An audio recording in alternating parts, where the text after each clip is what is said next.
This dead guy was so kind I gave him 5 out of 5 stars on Yelp for stellar service and not talking too loud because it makes me nervous. Here I sprinted like a sleep-deprived soccer mom whose son is late to practice before getting smacked satisfyingly upside the head. Once reaching the depths, I shout victoriously and slid my way to further victory. Here I learned a word of power that teaches me not only to run away from my problems, but also hide from them so that my lunch money and vegetable soup won't be taken away as easily. Grub blushes red from my whimpering, so I slide into the DMs. Since I'm also scared of spiders, I dared not use flames of frostbite on them. Instead, I heroically made a path of escape and took off. The wild goose chase I was sent on by the Greybeards turned out to be a hoax.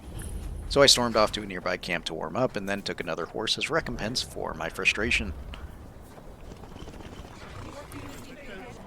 These bandits underestimated my cowardice while I licked the Holy Stone of Resistance and allowed them to do less damage than the ground itself. By pure coincidence, the kitty caravans were in town, so I pet them and sold my dragon bones. Winston II begged me to save him, so I took him to Riverwood, wherein I found, it's the Mormon Missionary DLC, so I tactically ignored them and purchased something called the Attic Room. I think you're looking. We need to talk. Dolphin sent me to Kynes Grove, and after 24 in-game hours, the disease has progressed. This was something I didn't expect, however, the severe brain rot served as the trademark symbol that I had indeed graduated to the 21st century. Barbara the horse was charming enough to get past the bandits, so I rewarded her with a campfire while I fought Dragon number 2. I wasted no time in greeting the big boy with a face full of fire and ice, then switched to the cheese knife and hot walking staff combo. All of my training, which is none at all, allowed me to scream, dodge, weave, stab, and throw fire as if I'd been practicing in the womb while Mommy and Daddy talked about unimportant things like child support.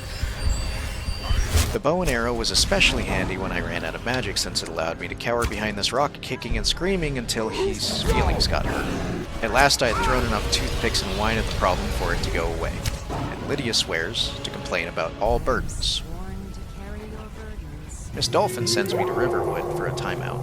So I hailed a cab because I don't own a car and discovered poor Winston outside of his horse pen. I did the right thing by taking him to Riverwood again. I slept for the first time in 2 days and discovered that elves only need 3 hours of sleep. I then prepare my elvish anus for diplomatic immunity and hail the same Uber driver as last time. Sounds. Need a ride? Where do you want to go? Climb and back.